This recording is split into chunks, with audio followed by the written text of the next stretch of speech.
We already have people joining us on Instagram. How about that? I see them. That's great. We're going to wave to them. That's awesome. We'll wait a minute or two maybe.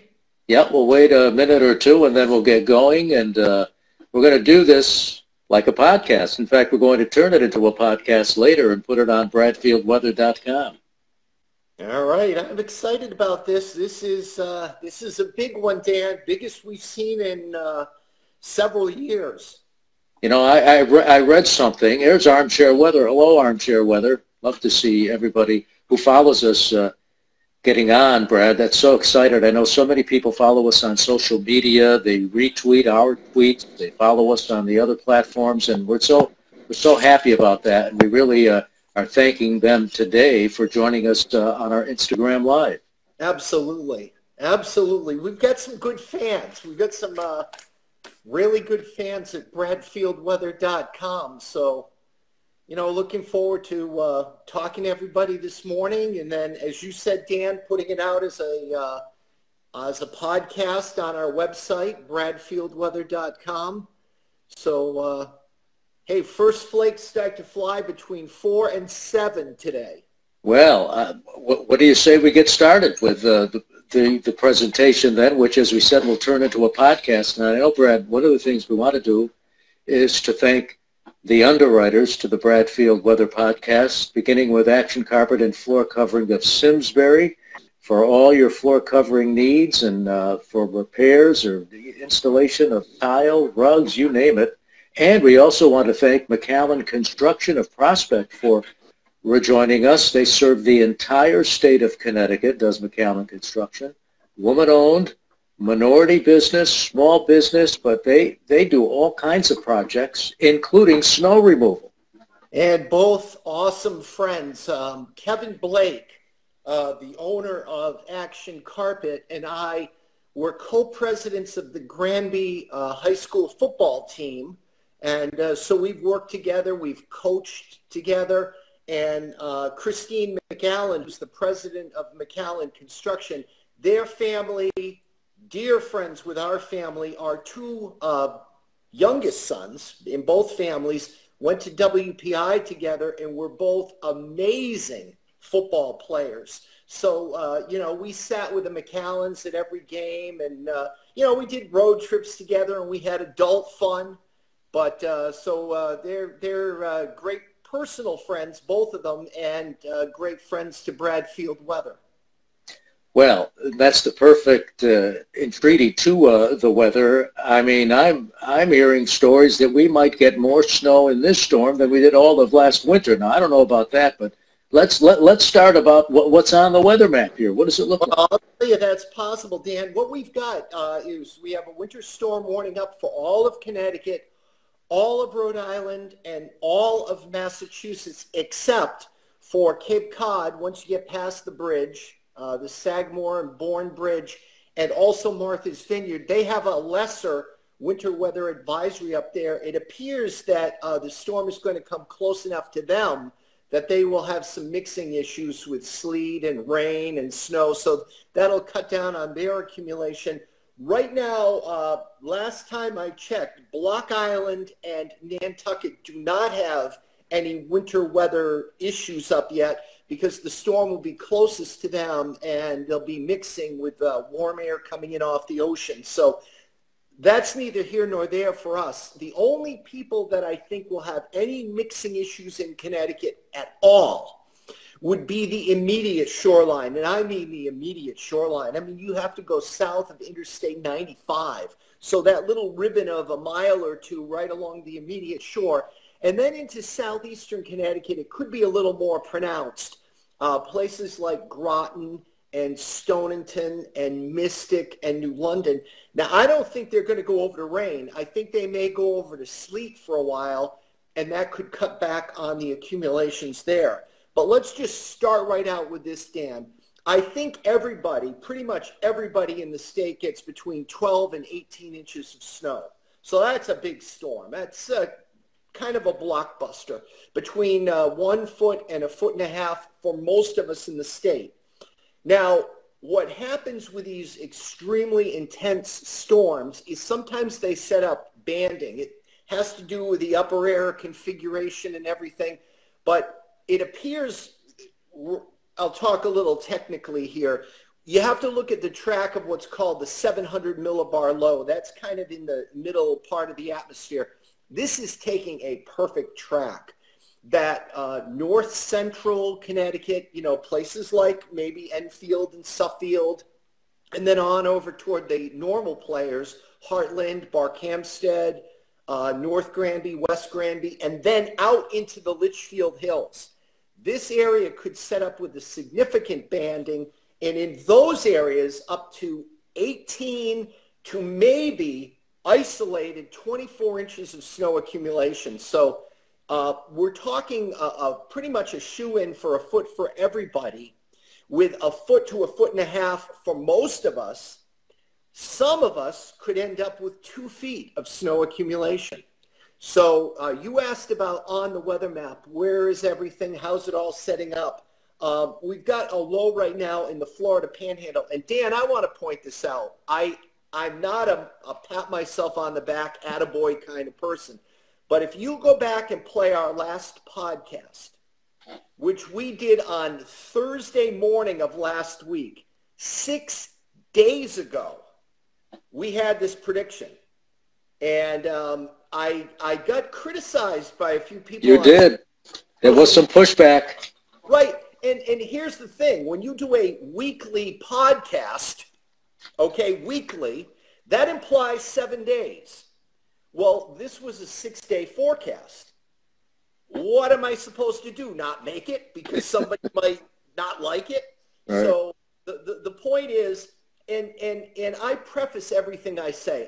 People know me. I've been in Connecticut now forecasting weather for 34 and a half years on television. I've been semi-retired for the last 3 years. So people know me, and I don't hype things. So, you know, when I think a big storm is coming, I'll tell you, I think a big storm is coming.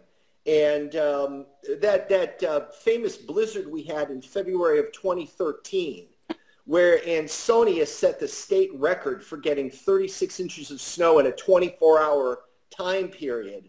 I said, I put out some kind of a tweet that said the computer models indicate a serious storm, and I used the word serious, and that tweet went viral. I mean, thousands of tweets, hundreds of retweets, because, you know, if you go around saying everything is big, everything is major, and sometimes, you know, you can only control what comes out of your mouth as a meteorologist.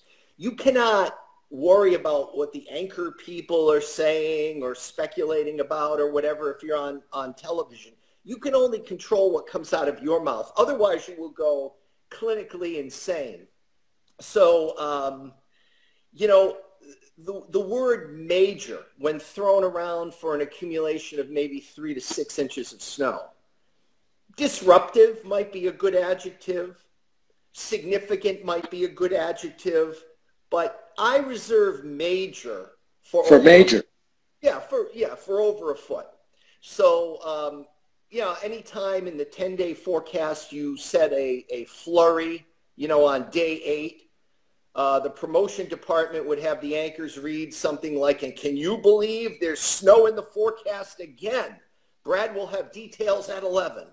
I mean, that's the type of stuff that happens, and the people out there think it's hype, but you have to listen to what comes out of the meteorologist's mouth. You know, not what the anchors right. And so forth. But what we're looking at today, Dan, is the low pressure in the Florida Panhandle. It's sort of redeveloping up toward Wilmington, North Carolina. And by 7 o'clock tonight, that storm is going to be off Norfolk, Virginia. One thing I learned about heavy precipitation is watch where the thunderstorms go. Watch where the thunderstorms are and where the thunderstorms go. SPC has a pretty good threat of thunderstorms now from the Florida Panhandle, but then all of a sudden there's a big batch of thunderstorms up at Chesapeake Bay by this evening. Guess what that is? That's the storm reforming right there. So by 7 o'clock tonight, the low will be off Norfolk, Virginia, and this is what is key, Dan. We've got a cold Arctic high over Quebec. That is, if you stepped outside this morning, the ground is like concrete. Yes, it is. This morning at Bradley, the dew points are down near zero. This is pure Arctic air. The stage is set for this thing coming. The good thing I'll say is, even though we're having really significant amounts of snow, that it will be fluffy. It will be powdery snow, and that can really pile up too, especially up your way, Goshens and Torringtons and Winsteads of the world, where the temperature throughout the storm may be 18.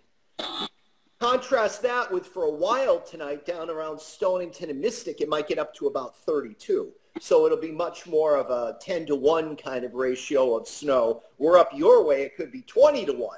So that's why I'm saying that, 2 feet is not out of the realm of possibility at all. 7 o'clock tonight, we've got the storm off Norfolk, Virginia. First flakes here in Connecticut, first flakes between 5 and 8 p.m. Southwest to northeast across the state. Probably first to start will be Greenwich. Probably last to start will be Putnam and Pomfret and Killingly up in the northeast. 1 a.m., the low is near Delaware, south of Atlantic City, New Jersey. By morning, the low is off the New Jersey coast, south of Long Island. Perfect position for us with that cold high to the north. By 7 p.m., though, the low is out south of Nova Scotia, so it's gone. And then that's 7 p.m. tomorrow. By 7 a.m. on Friday, it's bright, it's sunny, it's beautiful, it's cold. High pressure still has its roots up in Quebec, but all the way down to Kentucky and Tennessee. So by Friday, the sun will be shining brightly, but it's going to be cold. Okay, now we're going to get to what some of the other models are saying in just a moment, but we are getting questions, so I thought we'd throw in a couple of questions. Armchair Weather wants to know, how will the storm track hold? Can we trust what it looks like the storm track is going to be? Yes, and I know Armchair Weather is Curtis, and I will tell him that the European model has been consistently locked on this. That is the model that I'm tending to use. I'm not really concerned about the track. I'm not really concerned about the storm coming too close, because the cold high, you kind of think of football linemen, all right? That cold high is like, the football lineman blocking. It's not going to let it come bodily north and flood us with warm air and change us over to rain or sleet or anything like that. And the whole key here, I think, is that Arctic high with a Bradley low of 17 this morning and dew points down near zero. Okay, now another, and I know you talked about this earlier, the snow ratio to rain. You said 10-to-1, then 20-to-1. Explain that, what that all means. Well, it's sort of the fluff factor of the storm. The other storm that we had a few weekends back, I think it was on Saturday. Saturday, December 5th. I had to look at my that one, the temperature, I mean, it was snowing like crazy here at my home in West Granby. We had snowflakes bigger than $half size. I mean, they were big flakes coming down. But it had a heck of a time accumulating. The temperature was 36, 37 out there. So the snowflakes were splatting down, and then they were tending to melt, and then another snowflake might hit on top of it or whatever.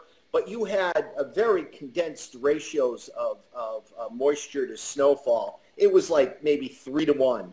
In a normal snow situation, it's usually 10-to-1, so you sort of move the decimal point. So if you got 1/4 of an inch of melted down precipitation, 0.25 inches of liquid, you just move the decimal point. That would, a first approximation, equate to 2.5 inches of snow. But if you've got pure Arctic air where the column above us is bone dry, very cold, you can have 20-to-1 ratios of snow. I've even seen some snow reports out, Great Lakes effect type snow out in that Buffalo Belt where they get the Great Lakes snow. 30-to-1 ratios where just, pure Arctic air is coming across the unfrozen lakes. So it can really pile up with the higher ratios. So with this really cold air mass in place, I do expect ratios to be a big factor in northern and especially northwestern Connecticut, as opposed to parts of New London County, which for a while tonight may be up near 32.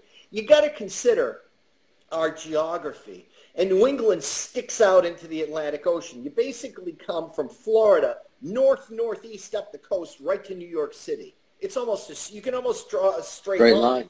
But then New England sticks out. So we've got Long Island Sound and ocean to the south. And of course, we've got the North Atlantic off to the east.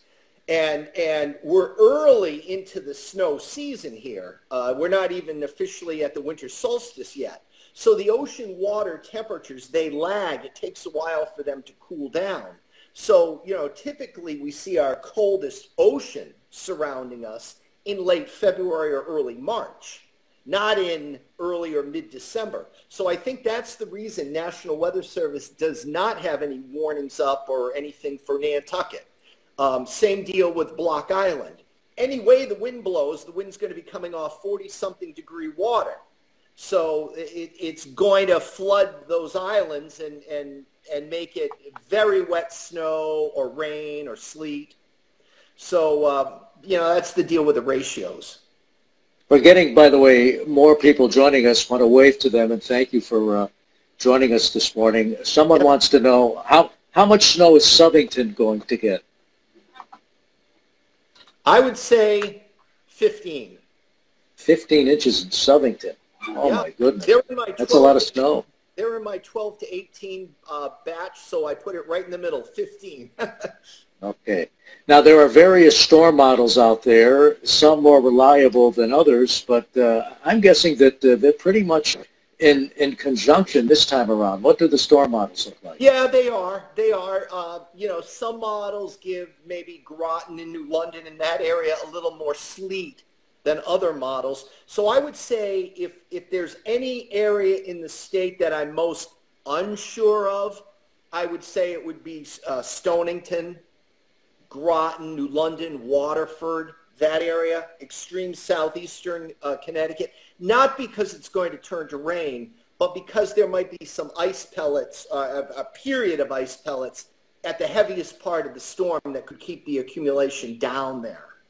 I'm most certain up your way, Dan. I almost believe it's a lock for a foot. And I hardly ever say that. Right. I mean, can you imagine having to get at least 12 inches of snow or your forecast is considered wrong? Yeah. Well, that's what we're saying here. Yep. One of our viewers from Middletown wants to know if Middletown will actually get a mix of precipitation because sometimes the warm air seems to sneak up from the river. I don't think so. I think Middletown will be far enough away from the actual track of the center of the low pressure area. I think the wind component will be mainly northeast. So if the wind component was more east-southeast, I'd be concerned about Middletown or whatever, but I'm not. I think Middletown is in that 12 to 18-inch range as well. So getting back to the models then, are they pretty much in agreement as to what we're going to get? Yes, they are. They're in very good agreement, which always is good for a meteorologist because it gives you more confidence when you're trying to make your forecast. So, to take you through hour by hour, Dan, give the folks a little bit of a feel for what's going to happen. But it's 10:20, right? 10:19 right now. Late this morning through mid-afternoon, you are totally fine. Go out, do your errands, do your Christmas shopping, whatever the heck you want to do, it's fine. 4 p.m., some snow breaks out in Fairfield County. First to go will be Greenwich, Stamford, that area. The snow will break out around 4. So they may see first flakes before dark. But for the rest of us, I think the snow overspreads between 4 and 7 from southwest to northeast across the state. As I told you, Putnam, Killingly, Pomfret, all the northeast, they're last to see the snow start. But I think everywhere by 7 o'clock. 7 o'clock, snow statewide. 10 o'clock, snow statewide. 1 o'clock, snow statewide. And this could be heavy. It could be piling up on the order of 1 to 2 inches an hour. The upper level flows are perfect for us getting big snow. 4, now this is where the surface low makes its closest pass to Connecticut. So 4 a.m., that I-95 corridor from 95 down to the beaches could go to sleep. I'm expecting New London County shoreline will go to sleep, heavy sleet, 4 in the morning.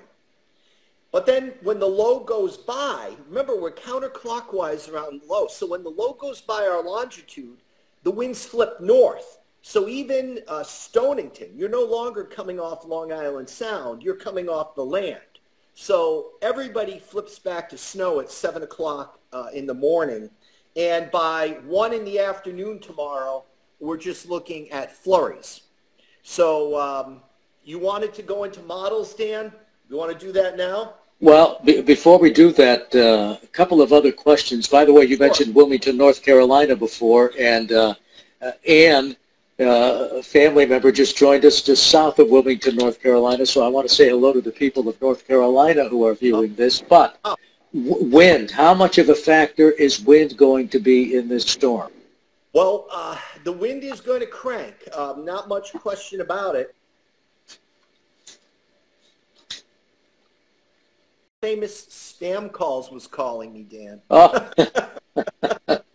How many of those a day do you get? One thing I like to do when I see some spam number from Oklahoma or whatever calling me, I have these messages set up and I just push, I'm on my way. So anyway, but Wilmington, hello to your friends in Wilmington, Dan, and I'm watching us from various states and so forth. I know a lot of my family is out in Massachusetts. That's where I was in the Fall River, New Bedford, Taunton area, southeastern Cranberry country.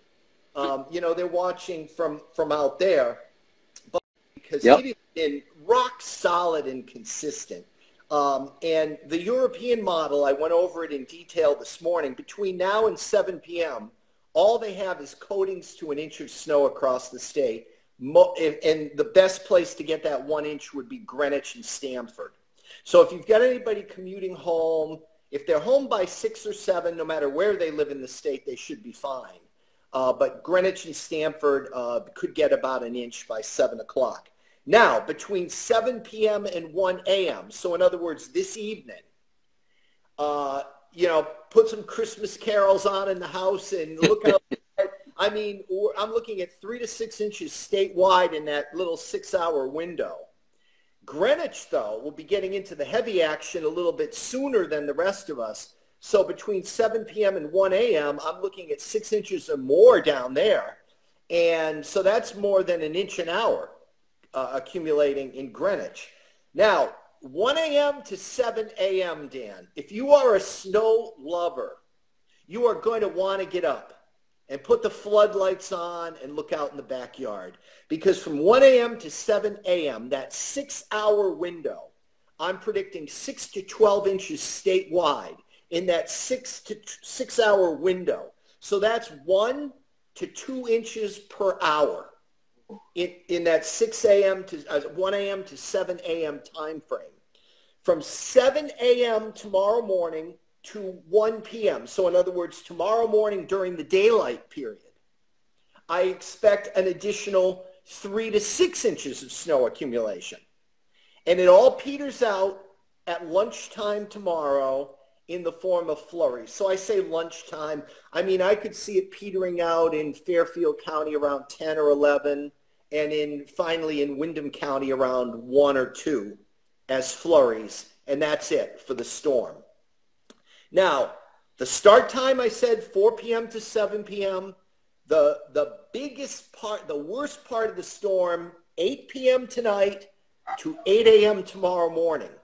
And again, we're highlighting that window from midnight to sunrise. That we're going to get crushed in that window there.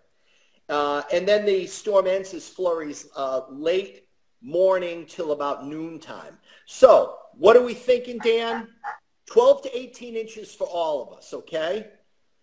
The exception could be Stonington, Mystic, maybe New London, maybe Groton, maybe Waterford, where if they get ice pellets, it could be 8 to 12 for them.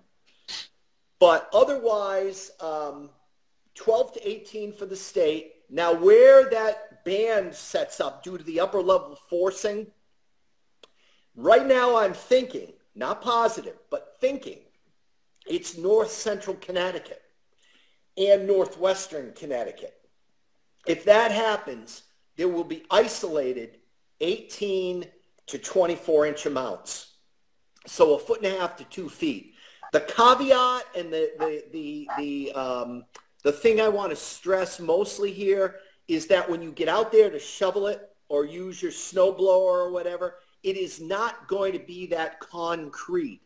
The exception is New London County, but for the rest of us, I think it's fluffy snow. I don't think it's going to be really hard to, you get a big shovel full. Right. I think it'll be pretty easy to move.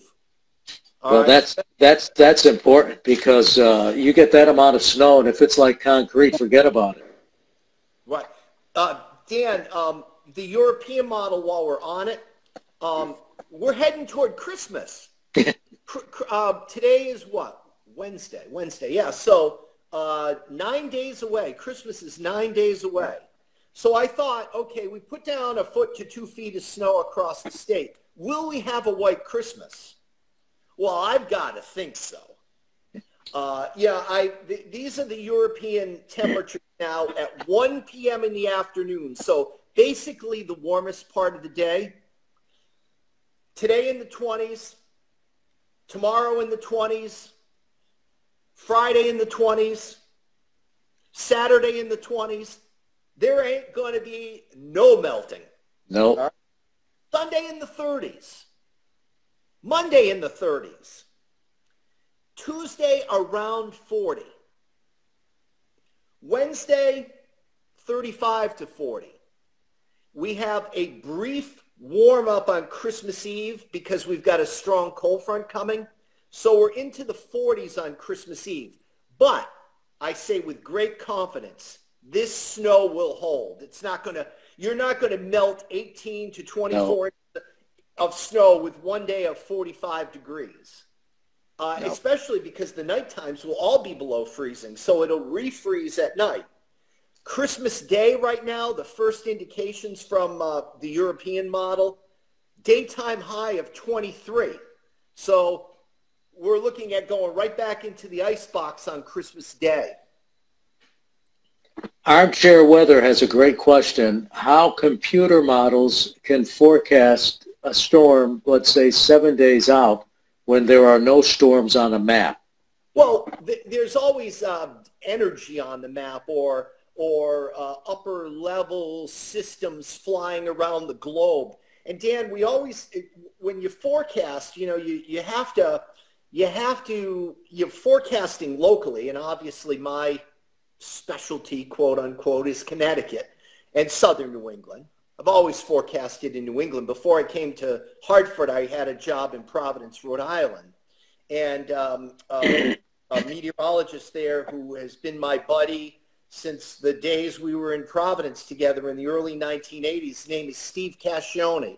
And he lives down in Old Saybrook now. And Dan, I haven't even told you yet, but I have offered for him to be our first guest on Bradfield Weather, because we're going to start to expand. Yes. And, I've got friends that work for the Hurricane Center, and I mean, friends and meteorologist friends in almost every city in the country, because we used to have what we called AMS conferences, American Meteorological Society conferences, where the station would pay and we would go to these destinations like San Francisco and Seattle, and we even went to Hawaii once. And, you know, you go to sessions, but you learn the latest in technology. And I mean, oh my gosh, have things changed. But to answer Curtis's question, when I first started in the late 1970s, what was just coming on board was the LFM. And it stood for, it means the grid pattern, linear fine mesh, I believe is what it stands for, LFM. But that was the first computer model we had. And guess when it came out? Right before the blizzard of 78. Wow. And it did a great job of forecasting. Otherwise, what we had to do, Dan, was radiosonde balloons were launched at that. Now, this is going back to that time. Twice a day at what they call 0 Zulu time and 12 Zulu time, Z time. It's universal time for the global weather. But in the wintertime, that's 7 a.m. and 7 p.m. And we would have radiosonde balloons that would launch and go up to cloud level, say it's morning, so let's say it's 7 a.m. You know what the closest one to Connecticut was located? Where? Albany, New York. Albany. And the other one that was like close to Connecticut was Chatham, Massachusetts. So if they went up to cloud level and got a temperature, say Albany was 30 and say Chatham was 40 at cloud level, we know the rain-snow line is somewhere between Albany and Chatham. Yeah. You know what we had to do to tell in Connecticut? Flip a coin. Guess. Yeah, that's exactly right. Real? I just made a guess. I mean, if the 32-degree line was 2 miles south of Albany, the whole state of Connecticut would get rain. But if the 32-degree line was out toward Cape Cod, the whole state of Connecticut would get snow. We had to guess. So back in the early part of my career, I always used climatology. What I mean by that is you have weather records that go back to 1905. What usually happens in Connecticut? What typically happens? What typically happens is if a big storm comes, New London County changes to rain and sleet. The I-84 corridor goes over from snow to some icy mix, and you get nailed up in Torrington. That's what usually happens. So that's what we had to rely on back in those days, climatology. The young meteorologists today, swear to God, have no idea what it was like back then. No idea. You know, now they have all the computer models, and I'm not trying to be derogatory, but I call some of these people foosticoders. You can train anybody to look at a computer model and say what it's going to do. But what the computer models say never happens. It's always some variation of it, some sneaky variation. And you know what pays off there? Your ability to interpret the models, but also how are the models trending, and also the individual meteorologist's experience in the area, knowledge of the local climatology. Is it going to turn to rain in New London? What is the elevation up in Torrington? All these different factors come into play. Now, this is the perfect segue. By the way, TV stations, Brad Field is watching you. This is the perfect segue because you've been monitoring the local TV stations as to their storm coverage, and you've come away with some impressions. Well, I think that they're all doing a fine job, and they're all, you know, they're all on board. As I said, all the modeling is similar, but I was flipping the stations around this morning, and on Fox 61, Dan Amarante was on, and his predictions are 12 to 18 inches north and west of I-84, 8 to 14 inches south and east of I-84, and Stonington, the little southeast corner, he had 4 to 8 inches of snow. WTNH Gill had, I think my thinking is most similar to his. Gill has 18 to 24 inches in the northwest hills of Connecticut. I think that is a bold prediction. but that's Gil's prediction. He's got 12 to 18 inches along the entire I-84 corridor. And remember, that's what I said. I think most of the state gets 12 to 18. A few little variations where the banding sets up could get 18 to 24, and where the sleet mixes in could get a little bit less. So that's Gil's thinking 6 to 12 inches in southern New London County and extreme southern Middlesex County. National Weather Service has pretty much 12 to 18 statewide. Channel 3 has 6 to 12 inches along I-95 and 10 to 18 inches elsewhere. And NBC has 5 to 10 inches in the southeast corner to 10 to 16 inches elsewhere. So those are what the other guys are doing across the state. But no matter what way you cut it, Dan, this is a big deal. Okay, so that said, what is the Bradfield forecast? How do you see all of this playing out? All right, I wrote it up a little bit so I didn't forget anything. We'll have snow developing from 4 p.m. to 7 p.m., southwest to northeast across the state. Until then, you're fine. Until 4 o'clock, you're fine, no matter where you live. The storm is going to rage overnight tonight. And if you want to see snow, and you get up around midnight and look out the window, or 1 or 2 or 3 in the morning, it is going to be snowing to beat the band. Some sleet along the immediate shore, southeastern Connecticut, especially coastal New London County, getting some sleet mixing in. Now, gusts, Dan, 30 to 40 miles per hour inland out of the northeast, going north tomorrow morning. So the places that it's 18, 19, 20 during the whole storm, like up near you, there will be blowing and drifting snow. 40 to 45 miles per hour in southeastern coastal Connecticut. So again, if you go to bradfieldweather.com, Dan has put up Eversource outages and United Illuminating outages. You will be able to keep track of power outages at bradfieldweather.com. It's very easy. It's right across the top banner. You can't miss it. So you can keep track. I think if anybody loses power tonight, Dan, so tonight, upper teens up toward northwestern Connecticut to near 32 in New London County for low temperatures. Thursday, snow in the morning, windy, blowing and drifting snow, 26 to 32 degrees. Total, 12 to 18 inches for most of us, 8 to 12 inches in Mystic. This is my prediction. And isolated 18 to 24 inch amounts where that upper level forcing banding sets up. And again, best guess, north central Connecticut, so northern and northwestern Hartford County and Litchfield County. I think best chance for that banding to set up. Friday, sunny, 28 to 34. Saturday, sunny, 28 to 34. Sunday, mostly cloudy. I'm thinking a storm will miss. I'm not positive about that, but I didn't really study it too well this morning, but I think the storm will go under us on Sunday. So mostly cloudy and in the 30s. Monday, partly sunny, 36 to 42. And next Tuesday, partly sunny and a high around 40.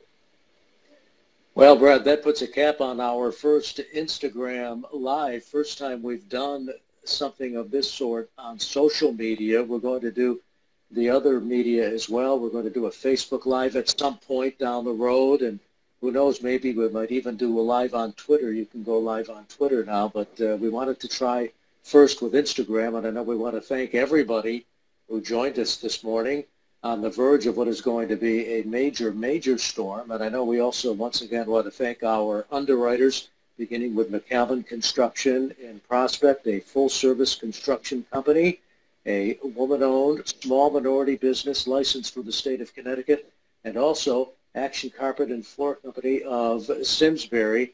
I mean, for all of your flooring needs, they are the place to go. So again, a big thank you to both of those underwriters. Thank you to Christine, and thank you to Kevin. Appreciate the support.